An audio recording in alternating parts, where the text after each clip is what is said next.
Good night, tutor. My name is Angela Fernandez. I am 28 years old. My program is Industrial Energy. Bueno, a continuación voy a explicar el ejercicio que me correspondió de la letra D, donde nos dicen que tenemos que formar un lenguaje natural a partir de estas tres proposiciones que nos dan. Entonces, vamos a utilizar esta proposición y vamos a reemplazarla para poder formar nuestro lenguaje natural. Entonces yo acá coloqué nuestros conectores y lo que significan y pues vamos a desarrollarlo. Entonces, a partir de esta teoría que nos dan acá, vamos a cambiarla al lenguaje natural. Entonces simplemente comenzamos a reemplazar. Vamos a reemplazar con estas tres proposiciones que nos da el ejercicio. Entonces, donde dice P, dice el cambio climático tiene un impacto negativo en los ecosistemas. Luego sigue la flechita que significa entonces.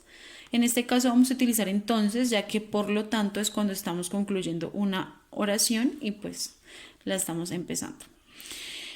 Donde Q, este símbolo significa negación. Entonces vamos a negar la proposición Q. Las actividades humanas no contribuyen al cambio climático. Cuando tenemos un cierre de paréntesis significa que terminamos una idea, entonces le vamos a dar punto seguido. Esta conexión significa la I.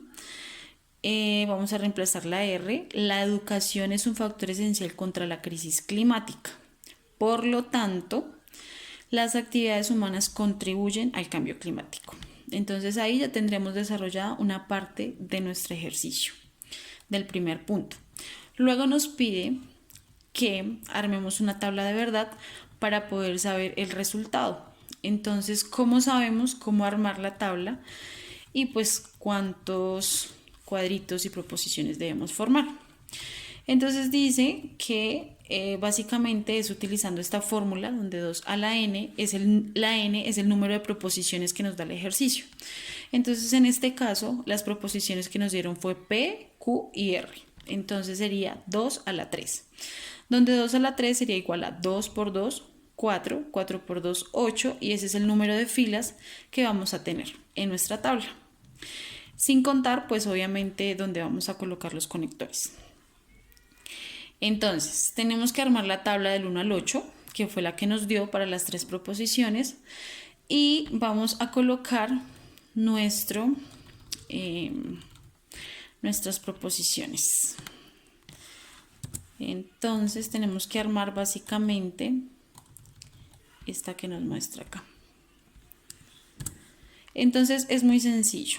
Como ya tenemos pues nuestras filas, ya sabemos cuántas filas vamos a tener, simplemente comenzamos a separarlas. Entonces decimos que la P, la Q y la R. Luego tenemos una que es la negación de la Q, luego tenemos la P, entonces negación Q, luego tenemos R, entonces Q y luego tenemos toda la proposición. Entonces, ¿cómo sabemos? Para comenzar a armar nuestra tabla de valores, entonces comenzamos con que decimos que las primeras 4 serían verdaderas y las últimas 4 serían falsas. Con la Q comenzamos 2 verdaderas, 2 falsas, 2 verdaderas, 2 falsas. Con la R, una verdadera, una falsa, verdadera, falsa. Aquí nos indica que es la negación de Q. Entonces en la negación de Q es lo opuesto a lo que colocamos acá. Entonces vendría siendo 2 falsas, 2 verdaderas, 2 falsas, 2 verdaderas. Y simplemente vamos a colocar P entonces Q. P entonces Q. Hay ciertas, pues digámoslo que reglas donde por ejemplo para entonces nos va a decir que solo cuando es una combinación entre verdadero y falso nos da falso, el resto son verdaderos, solo en este criterio. Y así armamos nuestra tablita y este es el resultado. El resultado nos da que es una tabla de contingencia. ¿Listo? Muchísimas gracias.